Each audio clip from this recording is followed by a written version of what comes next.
happening. Okay, it's happening. It's happening. It's happening. Official All now. right. How does it very different? Very different.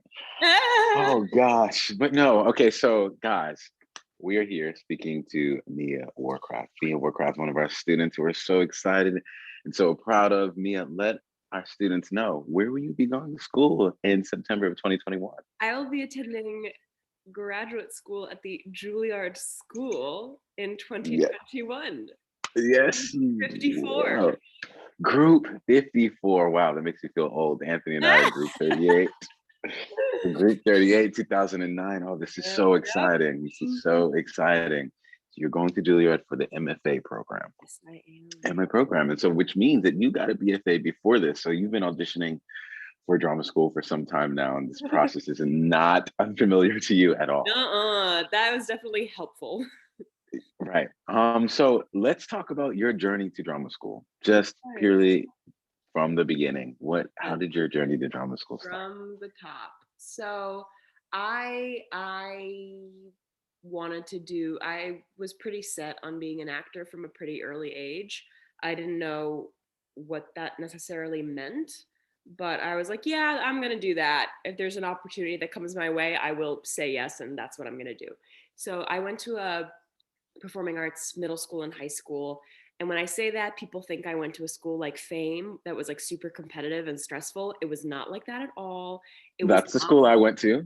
very, yes. Okay. So that was not my experience at all. I didn't audition to get in. It was lottery based. It was a bunch of hippies. We were all like running around barefoot, singing Joni Mitchell on the grass. Like that's totally what we did. But I did a lot of theater in my time in middle school and high school. And that's really what I spent so much of my extracurricular time doing. I then, in senior year of high school, applied to around 13 schools.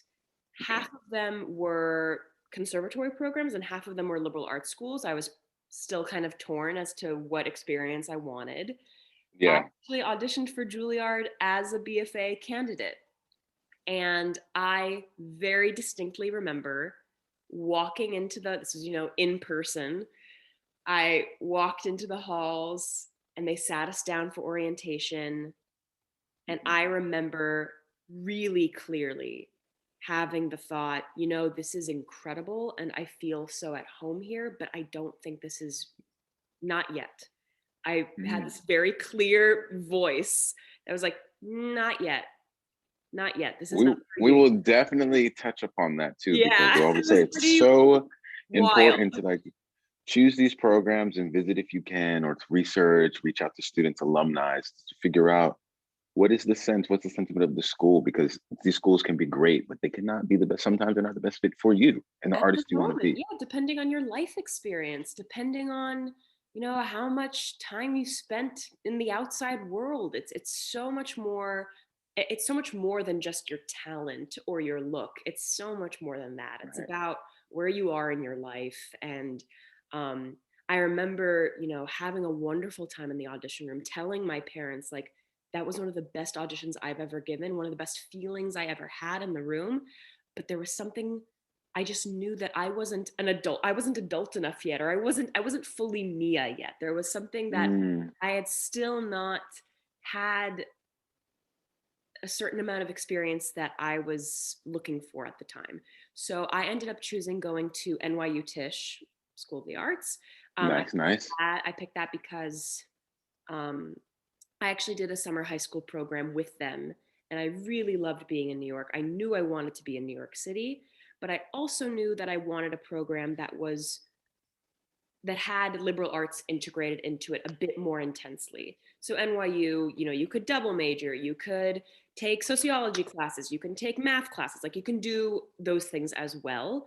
And Right. I That's wanted also the great that. thing. No, for sure. And also we talk to students about when choosing programs, you want to BA, MFA, Yeah. or BFA. And like if you want to go to BA school, we totally will splice your training in half in a way. We can get some great academics, you also get great artistic. Yeah, and what was really cool about NYU is that I got a BFA, but still got the sprinkling of the BA Yeah, feel. yeah, yeah. So Got you. that was really great. And I did that for 4 years. And then I graduated.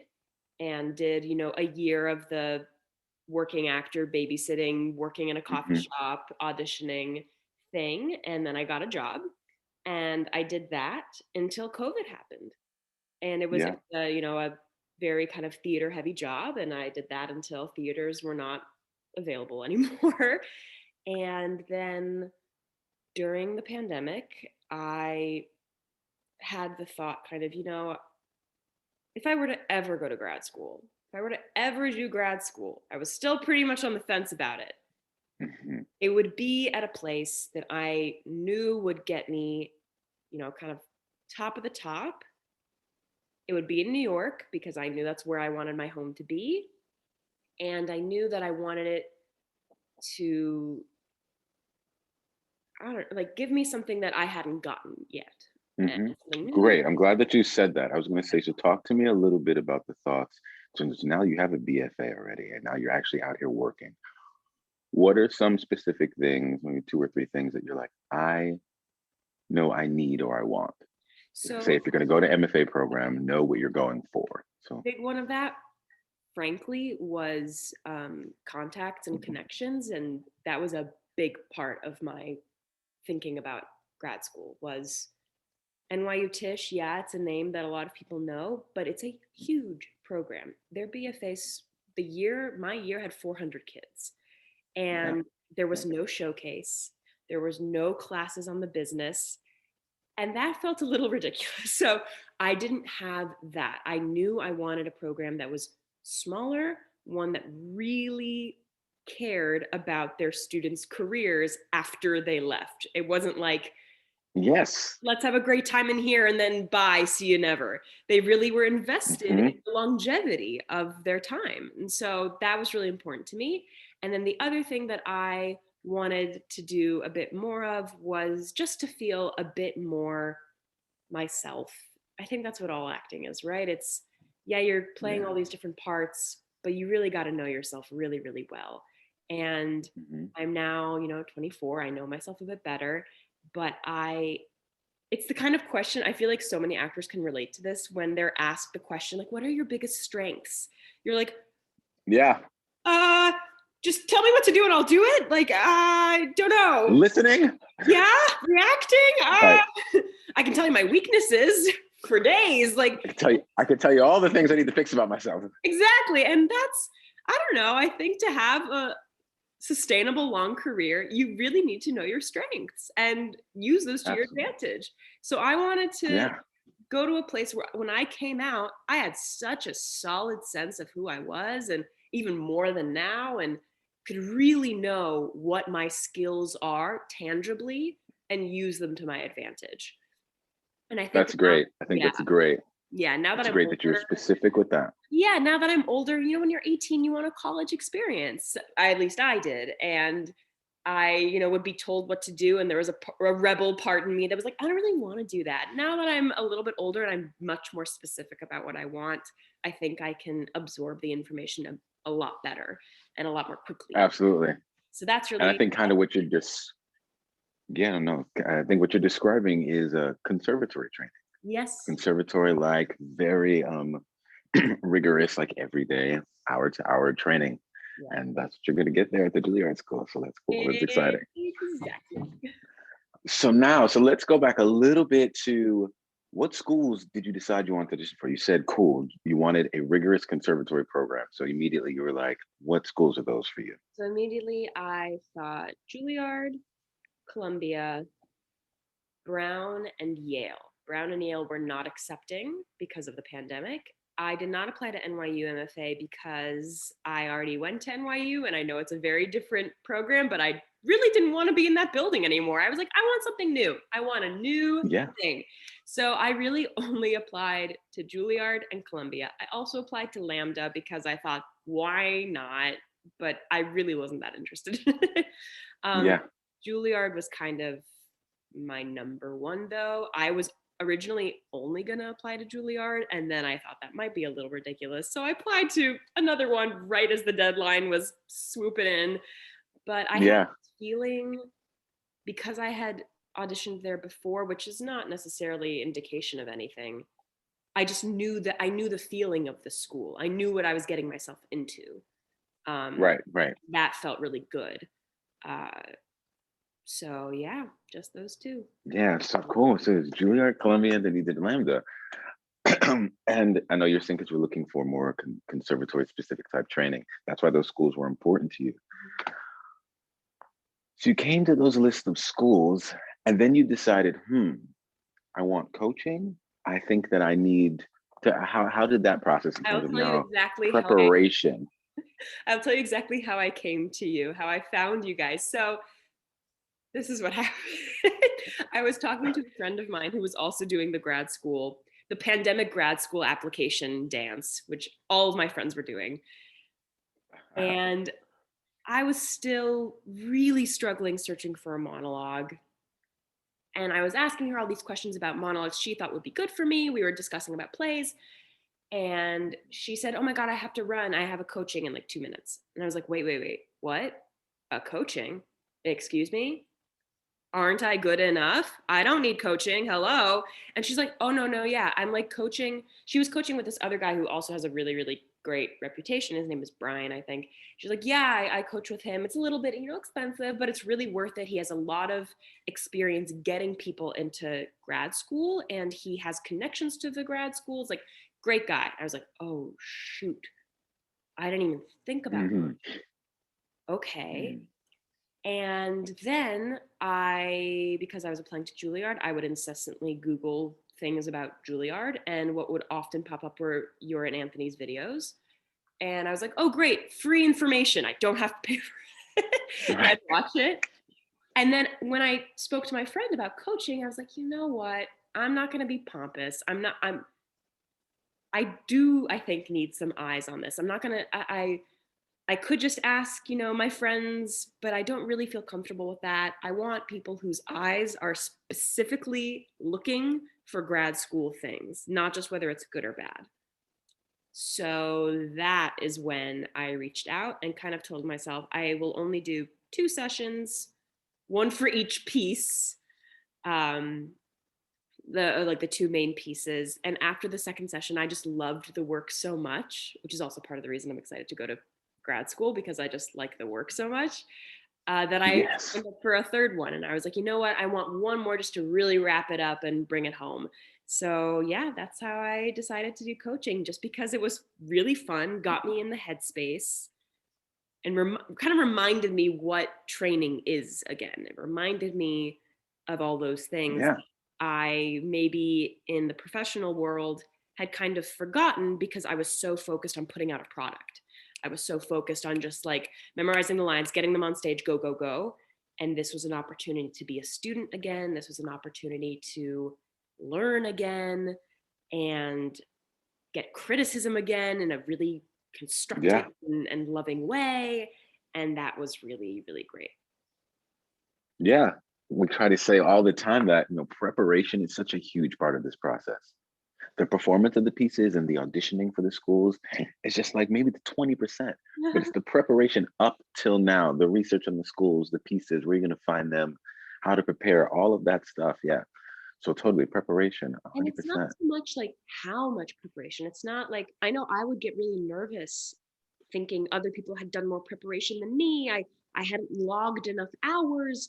And it wasn't so much that. I think it's just the amount of time you marinate in it, the amount of time you surround yourself in it, not necessarily actively repeating the monologues over and over and over and over again. It's not necessarily that. It's just thinking about them and talking about them with people in a How long would you say that your preparation and marinating time was? Months, I week, how long you say I prepared? It took me this long. know, maybe a month. There was an active month of Hmm. maybe doing that. It took me like, my audition was December 19th, and I started really focusing, mid-November. I was a total procrastinator, and I was like, "Oh man, I really do got to find a monologue." And I Hmm. spent a lot of hours looking for monologues. As soon as I found the ones I liked, I reached out to you guys, got some coaching on it. But I really Yeah. I make mean, you were definitely at an yeah, you were definitely at an advantage to have a BFA and to start for in sure. November and to audition in this in December. Because you know, sometimes we work with students for 4 or 5 months at a time. But everyone is different. And that's why I'm glad you said that. Everyone is different in terms of what they need, and again, know what schools you're choosing and why you're choosing coaching. I remember So asking yeah. I remember asking you guys, it was the week before my audition, and I was freaking out, and they're like, when's your, and you both were like, when is your audition? I was like, next week, and you're both like, you don't have to freak out. So when do I have to freak out? And we're like, the day before. The day before you're allowed to freak out. And I was like, that's really nice, actually. Great. I will allot Right. that day to freaking out. The rest of the time I'm good. Like, it was Let me put that in the calendar. yes, Absolutely. freak out day. So Yes. yeah. So we're talking about this preparation. What monologues are you preparing? What pieces did you choose, and So, how many? yes. So we had to pick 4. And I knew, the pairing that we will, that was a whole mess of thoughts. So I picked a piece that I had actually done for a long time for one of my Shakespeare pieces. It was Hermione Winter's Tale. I had a lot of stress about, is it okay to pick a piece that I had done before? It's totally okay. You know, make it your own, make it new, make it fresh, keep working on it. Don't rely on the way you did it 3 months ago. But I really loved that piece. It made me feel really strong. It made me feel like it was showing a part of me that I don't really get to show in my everyday life. It was, this badass woman taking charge, Mhm. being, a big matriarch figure. That's a part of me that I know I have and wanted to share. I then, for my other Shakespeare piece, I had recently just done Viola and Twelfth Night. So that felt really pliable and easy and fresh. So I did that. My 2 contemporary pieces I had found in November. I found in November. Mhm. One was from this play called Everything is Wonderful by Chelsea Markentel, who happened to be a graduate of the Juilliard playwriting program, which was kind of cool. Yes. And then I also picked a piece from The Revolutionists by Laurie Gunderson. I picked those 2 pieces because I was really struggling finding a piece that was well written for a young woman that wasn't about love. It was really annoying and Mhm. stressful.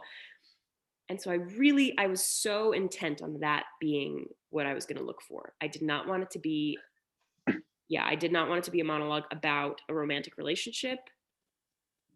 I didn't want it to be a story. I wanted it to be an active young woman who was trying to get something from another person that was not romantic. So Right. No, great. yeah. And um, some of these pieces you've worked on before and you've ever heard of. Where did you find these pieces that you had never heard of? You did not work on. What were some of your research places? One of them was a friend of mine who had done grad school at Penn State. He sent me like a batch of plays, maybe 5. He goes, these 5, there's some Nice. really awesome female roles in them. Take a look.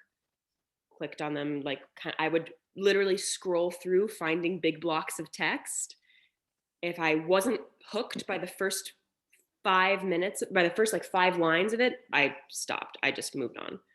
I was very, very picky. Mia, that is such a technique of really choosing monologues. Like, read the first couple of 5 to 10 lines.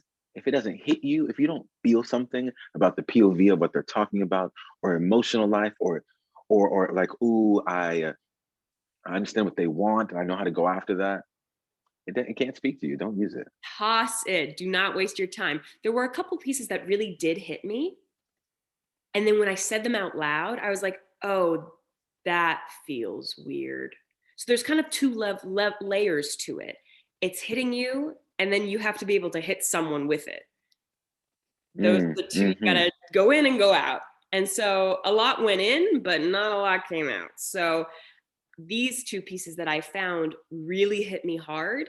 And then when I read them out loud, I was like, ooh, that felt good. Like, ooh, that just like felt right in my mouth. That just felt really good. Yeah. And that took a little while. There was like 3 hours where I just stared at the computer and scrolled and scrolled and scrolled. So yeah, and yeah, so it was just kind of finding PDFs of plays. I know a couple other people who their technique is they would think of plays that they'd seen and that really resonated with them, and then they would try and find the scripts of those. I couldn't really think of any that had a strong woman character that hit me. So I was starting from scratch, really, really from scratch. Yeah. But then you found these 4 pieces. Yeah. So you found your schools, Mm-hmm. found your 4 pieces, Found the found coaches. your coach. All right. And so now we prepared for this big day and we got to the day. Yes. Now that we've gotten to the day, tell us what happened in the room. Let us be a fly on the wall on the day. What I do think is important before we even get there is the pairings, actually, is the pairings, because I was super stressed about that. I don't know if you remember. Oh yeah, no, let's totally talk about that. Let's totally talk about it. Quick touch on that. No. I was super nervous because I was like, it has to be comedic and dramatic. It must be. And Anthony, I remember talking to him and he said, I didn't do that. I picked 2 slightly dramatic pieces. They were just different. I have to say, I did the same thing. Really? That's so, even having gone to a BFA program, that was a concept that I really couldn't wrap my head around fully. I'm so glad that both of you had that experience. And now I did that too. Because a key word for me that I think helps in the situation is the monologues have to be contrasting. Mm-hmm. We always go comedic and dramatic. They just have to be contrasting. The characters to be contrasting, their situations, the emotional state of the characters can be contrasting, but it doesn't mean it has to be funny, sad. No, and I remember asking Anthony, but like, you like doing comedy, right? I really wanted to show that I liked doing comedy. And he was like, yeah, I did mostly comedy at Juilliard, but I liked these 2 dramatic pieces the most. I was like, oh. And so now we get to the day, and I had still been pretty certain I was going to do a comedic and a dramatic. So that was the Laurie Gunderson Revolutionists piece and Hermione. And the way that this was run on Zoom was so good. It was so well run. I felt so calm. We had a waiting room, and there was the list, the order that we would go in, and there was music playing. We could have our cameras off. We could, have our snacks, have our things, do our warm-ups on our own. And I kept checking to make sure that I was on time. And then I was let into the room. This was the first. What time was your audition? It was, so I logged on to the Zoom call at around 8:30 a.m. It's pretty early because they have people applying from all over the world. So they kind of had to pick a time that was okay for everyone. And I was in the 9 o'clock group. There were a couple of people that were in the 11 o'clock group. So I went into the room at around 10 o'clock, 9:30, 10, I think. And I went in, there were 2 faculty members there. And they, we talked a little bit, said, hi, how are you? Do you remember their names? Yes, it was Richard. And then Richard Feldman. Jo May was in the room. Jo May, awesome. So Jo May is an alumni of Juilliard.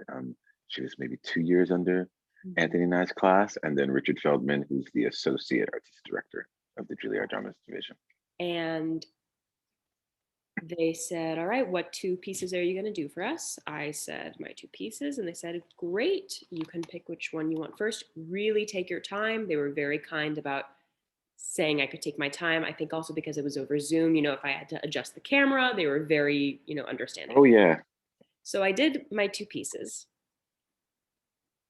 Thought they went all right, like at a 80%.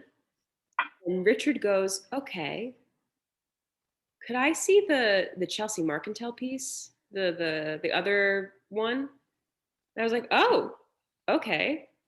I did it. It went really well, I think, because I wasn't expecting to do it. And he goes, okay, cool. And then he gave me an adjustment on Hermione, which went well. And I liked the adjustment. Then he asked me to sing, which I had also prepared to do. I sang. They said, thank you very much. And then I was sent into kind of the post-audition waiting room. Cool, great. So let's talk about this portion just a little bit. So Yes. they gave you some direction on a couple of pieces. And the second piece they asked you to do was that one that you considered comedic or dramatic? Dramatic. I had done my comedy. I had made them giggle like a little bit, done my dramatic Shakespeare, and then they asked for the dramatic contemporary. And I was like, okay. I was confused a little bit. Every audition round from that point on, they had totally tossed the comedic monologue, and the pairing they wanted to see were the two dramatic pieces. And I was like, God, I should have known. You never know. It You was the never two know. But pieces. It was, and it was because it was the two pieces I felt the best about. It were the two pieces I felt the best about. I knew this, but I was so concerned with wanting to show that I could do comedy. But that can come you from could see that in an actor. You could see that it comes through your pores when you love what you're doing, what you're yes. speaking about, the character. Absolutely, it's so good, and they could Also, see you can that. show comedy in dramatic pieces. There are moments in drama that are hysterical and they're sad and hysterical. It's totally not a concern. I was really happy that Richard kind of picked up on that. Yes. So how was auditioning over Zoom? How would you say that was a little bit different? Yes. So was great was not having to be in the room with other candidates. For me, that's very stressful. I'm watching everyone. I feel like everyone's watching me. I could do my own thing. What I did miss was kind of the adrenaline. I really had to pump myself up on my own. I like did my workout. I, jumped up and I had music, my own music playing. I had to dance a little bit, keep my adrenaline going. And then the thing that, from what I heard, tripped people up the most, and the thing that I was the most conscious of being prepared with, was the technical aspect of it. I, on my own, practiced with my computer on my, devised Books way. and stands and I pillows and Yeah, I like put a tape on the stand that told me when I sat down, this is where I go to. Like, this is how far I lower it down. I had my slipper as like the X mark on a film set. Like, this is where I stand. This is where I put the chair when I sit. This is where I stand. So all of those things were taken care of so that in the actual audition, I did not have to worry about it, which was so important. so important. So So good. I called a friend on Zoom and was like, "Can you hear me? Can you see me? Is the lighting good?" They were like, "Yes, yes, yes." We tested it with the AirPods. We tested it with the internal speak. We did all those things before. So I did not have to worry about whether they could hear me or not, which was so relieving. Yeah, what's really different about this year for auditioning is absolutely the over Zoom aspect, and that you totally should have a technical rehearsal.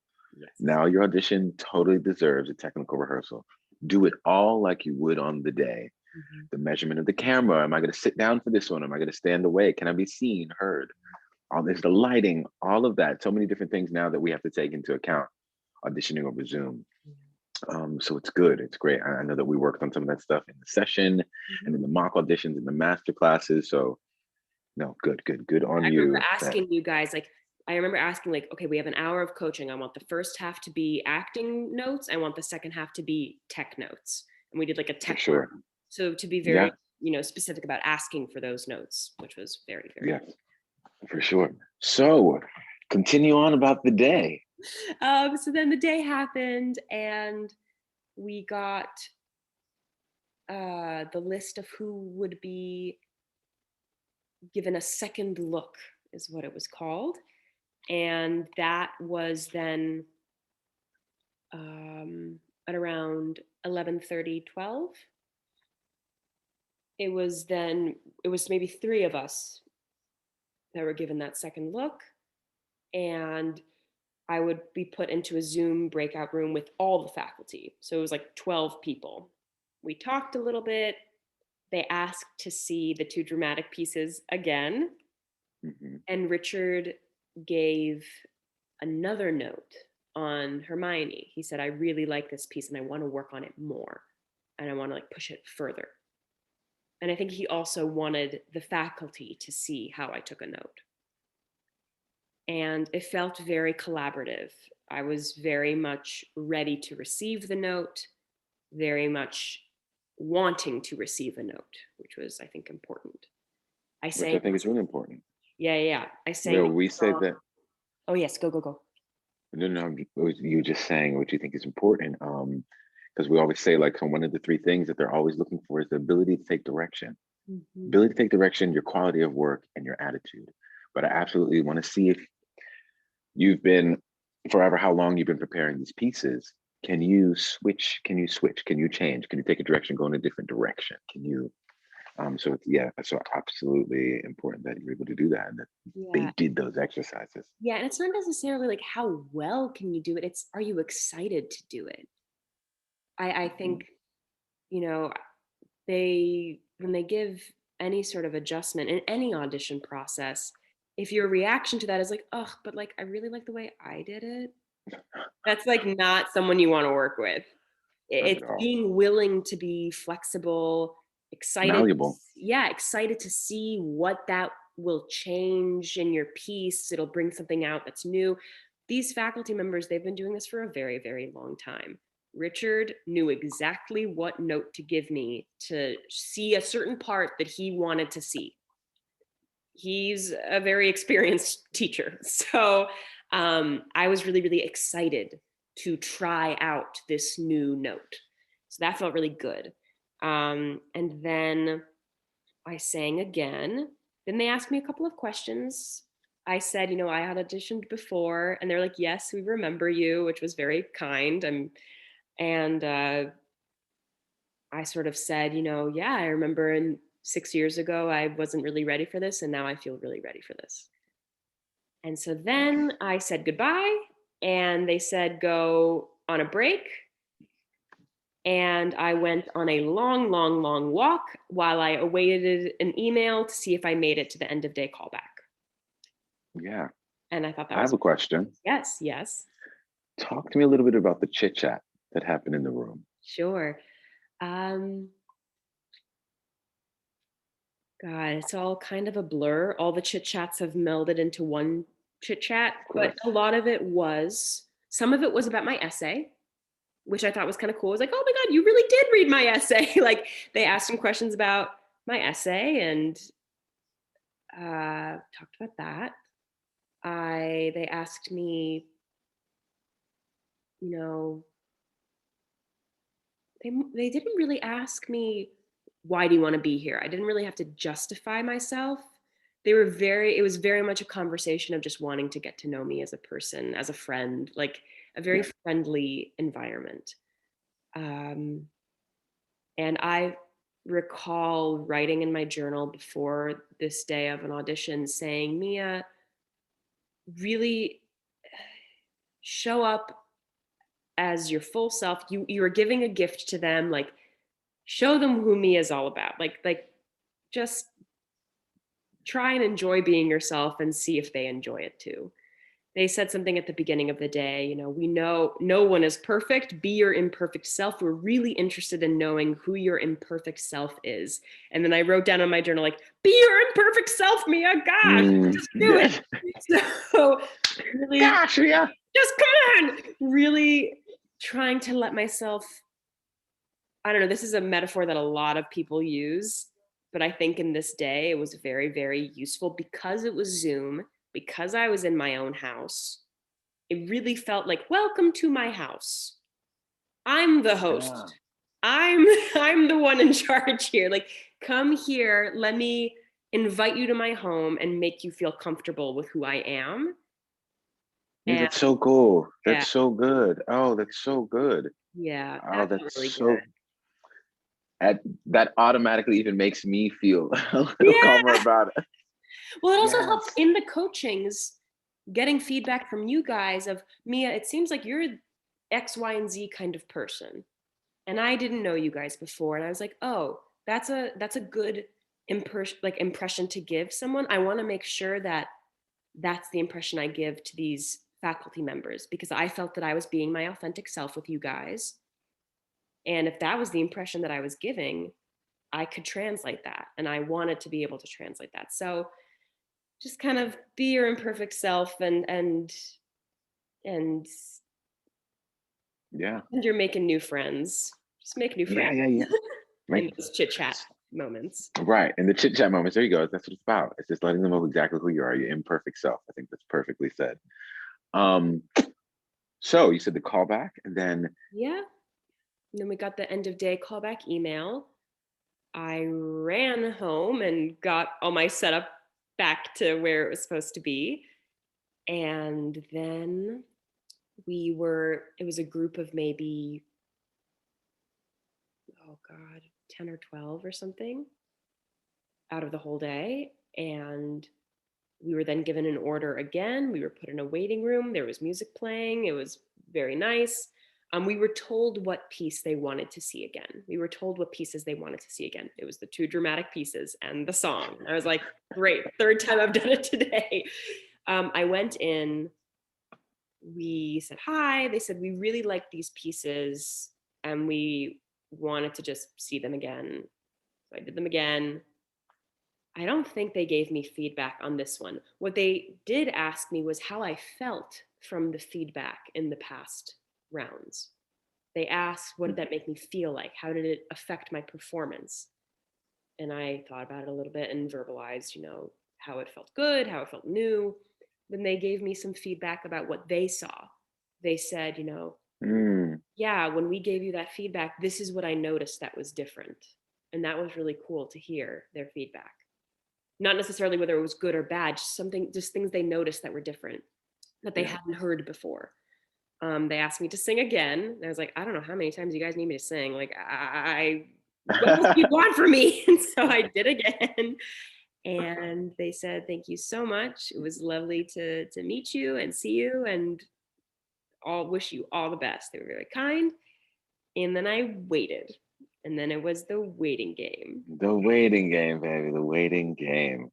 It was. So you left your audition the day. How long was your day? I got out at 6 p.m. So 6 I p.m. logged on at 8:30 a.m. and left at 6 p.m. With full day of work. Lots of snacks. There were lots of snacks on the side. Very important. Fuel yourself. But it was, Yeah. It was long. It was long. Yeah, no, for sure. It's a long day. I mean, my audition for Juilliard was from 9 in the morning to 11 at night. 11? Like 11 at night in person. Yeah, in person, because we went through the morning session, the afternoon session, the callbacks, like everything happened on one day when Anthony and I had to audition. So there was no final callback and stuff at the end. Boom. So after the waiting game. So we waited.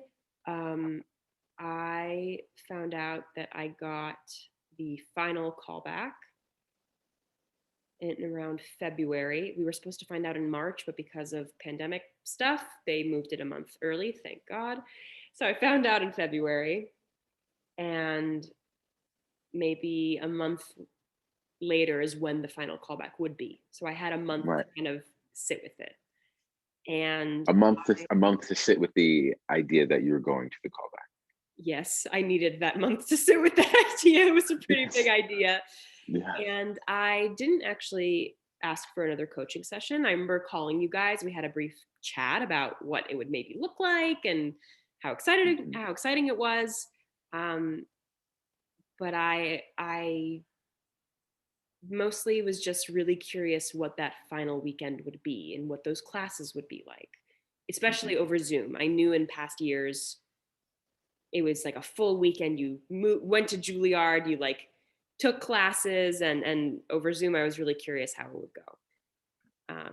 So the day came, there were 42 people called back, and they had split us up into groups of 10, one group of 12 over the course of 4 days. So I was on the second day, I had a group of 10, and I logged on again at 8:30 a.m. in movement clothes, and we had a movement class, which was kind of funny to do over Zoom in my house alone. It was kind of funny. I'm sure it was with Daryl Quinton. Yeah, some of it was with Daryl, and then some of it was with Dawn. We had Dawn. Oh, awesome. And it was the funniest parts were, you know, we're like going into a downward dog and all you see are our butts in the Zoom. Like, you don't see like a hand. Like it was like there was no, I remember calling Kathy and being like, so do I need like a GoPro on my head when I'm doing my movement classes? Like, how are you going to see? And she goes, no, don't worry about it. We understand. Like, the faculty watched the classes the entire day though. The faculty watched all the classes. They had their cameras off and they watched us, which was a little nerve-wracking. They wanted to see how we took class, how kind of present we were, how willing we were to receive instructions, and how willing we were to give space to our classmates, take space. Right, absolutely. So we did the movement because it's 42 of you now, and like you've all been deemed great at this point. It's that's not a question. It's like we now need to choose 18 to 19 of you guys to put together as an ensemble. Yeah, as students and as learners and as a cast. Yeah. So then we did a movement class. We then did a voice class with Katie Wilson, which was so fun. She was wonderful.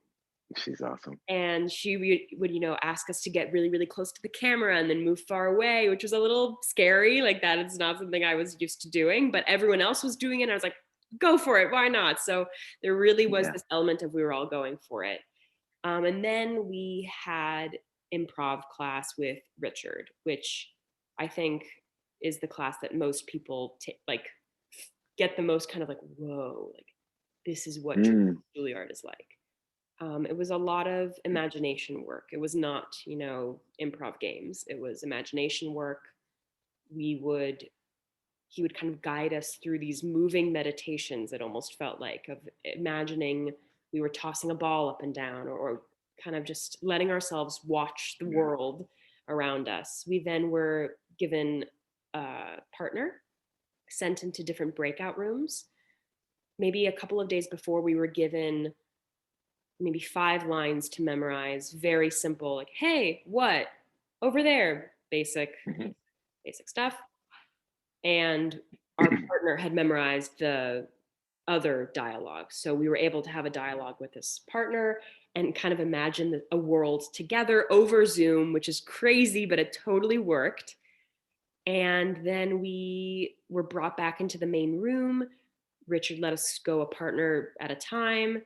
And it really wasn't a presenting of what we had come up with. It was just the way he offered it was, this is just you continuing that exploring, but just in front of people. And he still, you know, gave us some guidance and direction, and then wrapped it up and we moved on to the next partnership. And it was a great class. It was really fun. It was really moving. And then that class ended. We had lunch by ourselves, like a break. And then we were given an order for when we would be seen with our pieces again. So we got 15-minute slots though, which is, you know, a long time in comparison to most auditions. So I went in and they said hi, and we talked a little bit. They asked me how the classes were, how I felt about them. And then they said, do my pieces.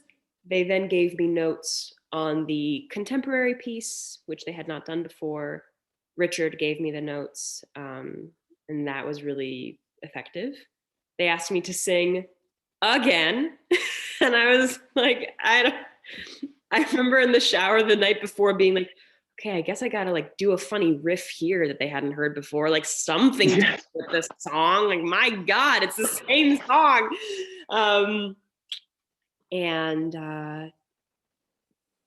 Then that was that. That was that, though. That was that. We left. And said, thanks so much. The song part always confuses people or throws them for a loop a little bit, because they're like, isn't this an acting program? Like, isn't straight? But you know, they really just want to see if you could tell a story through song. Yeah, and I think they want to hear, I mean, there's so much of acting that is musical, and Shakespeare, it's all about, you know, cadence and rhythm. They just want to the poetry. Yeah, what your connection to another version of art is. It's really, it does not matter whether I had musical theater experience. I am a singer. So that, I think part of it was they were like, okay, you're a singer. How much of a singer? I think they wanted to see what I really got. But if you're not a singer, then it's really just to see how you tell a story through song, how you connect to music. It's not so much. All of that. Yeah. All of that. So you did your song. They said their thank yous and their goodbyes. And then that was it. And that was it. However, I didn't tell you this though, actually. When I told you that I was done with my callback, I did my 2 pieces. I didn't feel great about them when I first did them. I was like, ugh, I didn't prepare enough. God damn it. Like I only looked at these a couple of days ago. I had a whole month to prepare. I messed up. I thought I stuck the landing on both pieces, but the beginning was shaky. And then Richard gave me a note on the contemporary piece, and it really let me be in the present moment and have a new objective with the piece. And I remember finishing it and them saying, thank you so much. And I like hit the leave meeting button and I went, I think that just got me into Juilliard. I remember having that thought. I'm like, I think that was good. The others were not great. That was good. And I think that one, yes. That one was good. And that was another kind of nail in the coffin of like why I want to go to grad school. It felt like these teachers knew what to say that allowed me to open the parts of myself that let the really good work come out and let it come out consistently. I think what I'm now looking for is a training program that shows me how to show my best work consistently. Right now, it doesn't feel consistent. It's like, I woke up on the wrong side of the bed and the pieces are not going to be that great. Whoa, bummer. There's nothing I could do about it. I think these teachers know how to say give just the right key to open just the right door that will allow my best work to be the one that I show most, which is really exciting. So then I waited to hear back. They said, you should hear. They said April 1st at latest, but definitely way before then. I was like, that's not helpful. That's not a time frame. Then what? Financial aid was due March 1st. So we knew there was, whisperings amongst the candidates of like, it's probably going to be around March 1st. And I found out February 28th. I got What did you find out? How did you find out? I got a voicemail that morning from Kathy saying, hi, Mia, could you give us a call back? That would be great. I was like, of course I will give you a call back. Yes, and the Kathy she's speaking of is Kathy Hood. Kathy Hood, the wonderful Kathy Hood. She's like the mother of the drama division. She's been there forever. Her title is like the administrative goddess of the office. She's like the one that lets you into the gates of everything. She's been there forever. She remembered me from 6 years ago. Evan wasn't there 6 years ago. Like Kathy has been there forever. Yes. So, and she also never ages. She looks the same. Yes, Kathy's look the same. Kathy's the one who gave me my phone call too. Right, right. She's very good at her job. And so I called them back and I was shaking and she said, hi, how are you? And I'm like, I'm good. She said, give me a second. I'm going to get Evan on the phone. Evan Yanulis, the head of the program. And Evan got on the phone. She said, hi, Mia, how are you? And I said, I'm good. How are you? And she said, I'm very good because I want to invite you to group 54 at the Juilliard School, which was pretty cool. And I said, okay, it is cool. Thanks. It is cool. Oh, that makes me a little bit emotional because it is cool. It is cool. It's a cool really moment that happened. It was really cool. And it felt really right. It felt really like easy. Not to saying the getting in was easy, but the being told that was like, yeah, that felt good. That it felt so like good. I was also with a guy that I'm currently seeing, and it was this like very emotional, like, oh my God, I got into Juilliard, and he was so supportive, and it was so sweet and so surprising, and And she said, you have until April 15th to decide, which is a very long time. Financial aid will give you offers, mid-March. But we're really excited. And, we hope to hear from you soon. And the rest of the day, I was kind of shell-shocked. It was a little bit crazy. I called my parents immediately, called my grandparents, all my friends who knew what I was going through, texted you guys. And the week after that, I was really torn. I was really not sure if I was going to say yes, which is nuts. Like, obviously you say yes, but you don't have to. You do not have to do anything you do not want to do. So you don't have to. No. So I emailed a lot of my mentors and talked to them a lot about what this would mean, what this would look like for my next 4 years, with the pandemic, with theater, with film. I asked family and friends. I asked current students. I really thought about this a lot. And what are some of the reasons that made you a little trepidatious about accepting? So I was really nervous. I was really excited to kind of like just start working. I was going to start sending out emails to representation and try and get that. I was really ready to get my feet wet in film and TV and just wanted to work. I just wanted to work. I still do. And for some reason in my mind, going to Juilliard would prevent me from doing that, which, yeah, sure, it's 4 years and you aren't allowed to take jobs when you're in class. But it's not like it was going to take opportunities away from me. It's going to open more opportunities at the end of the time. And I kind of had to I had to toggle my mindset. Yeah. No, totally. Absolutely. Because I was in the same boat a little bit. You already had, especially before, you were working consistently. I was working before I went to school, and I was like, do I want to go to a conservatory for 4 years and it's going to take away the opportunities? And no, I had to recalibrate and be like, no, going to Juilliard is going to give me more opportunities for longevity, as opposed to me being worried about these 4 years I'm going to lose. And did you find that? I want this to, absolutely. Yeah. Hands down. Hands down. It's the best thing I did for my artistic self. That's so still like now really comforting to hear, because people that were accepted into Juilliard for my year, I know some of them are like me, are pretty kind of green and don't have representation. Some have been working in the industry for a long time and are still coming to this school. There's a reason that people put their career on a slight pause to do this school. So that was really helpful. Also, you can work summers, so it's fine. Right. You can work summers. And I would say, like, absolutely, yes, people put their careers on hold to go to Juilliard. But I say that, if you want to put your career on hold to go get training, choose the school that's right for you. Because any school, to choose the right school for you, because training is important. Training is what gives you a career, as opposed to letting this be a hobby. Yeah. And it's, training isn't for everyone. I had a mentor talk to me about a student he had at the Yale School of Drama who she wasn't thriving in school. She would really thrive on the job. And he encouraged her to then leave school and go get work. And that was the right move for her.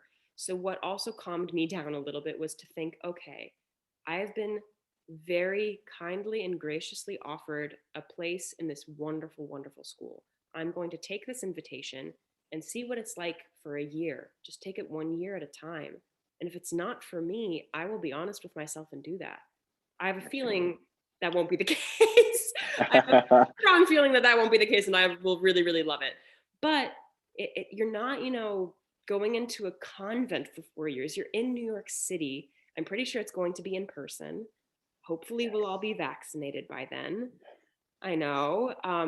Juilliard has been super safe from what I've heard and from the research I've done. They, are testing constantly. They've come up with all these sort of innovative ways in their music and dance programs to do their classes safely. And it feels like a right time to be like in New York once, like as the pandemic is ending and theater is booming, to be there. That's so Yeah. exciting. I also knew that I wanted to come back to New York, not, I wanted to come back to New York with a program of some kind, either a job or a program. I didn't want to come to New York, suitcase in one hand, like hot dog in the other, being like, I need Dreams in the other. like I know for me that that's a very stressful and not conducive to good things state of mind to be. Yeah. I wanted Yeah. to go with some sort of structure, and this is a pretty good structure. So Yeah. I did a lot of thinking on it, and then kind of this past week or so, I've been a bit more, I've reached 100% of saying yes. I've started to reach Yes. out to some of my other, incoming classmates, and they all seem super cool. They also all seem, which I think is really important for right now, that they all have a lot of energy for social justice work with their art. They all seem, interested in the world and not just in acting. They have Yeah. ties to the world and have had experience and have things to It's say. exciting when you're thrown into a group of people who are like-minded and want to use their art not for only entertainment but to inspire, to educate, to Yeah, change. and there's people from Switzerland, from South Africa, from London, from Georgia, from Yes. like from all over the place, and it's so cool. It's so cool. Well, Mia, guess what? You're going to We're Juilliard. going. It's crazy. I have to remind myself every now and then. It's pretty nuts. But yeah, Group this 50. talk reminded me again. It's crazy. Group 54. Group God, it's so weird to say out 54. loud. Yes. Group That's amazing. 54. Oh, Mia, this has been so cool. You sharing your Thank experience you with us. so much to you and Anthony, and Yeah. yeah, it's pretty. Yes, absolutely.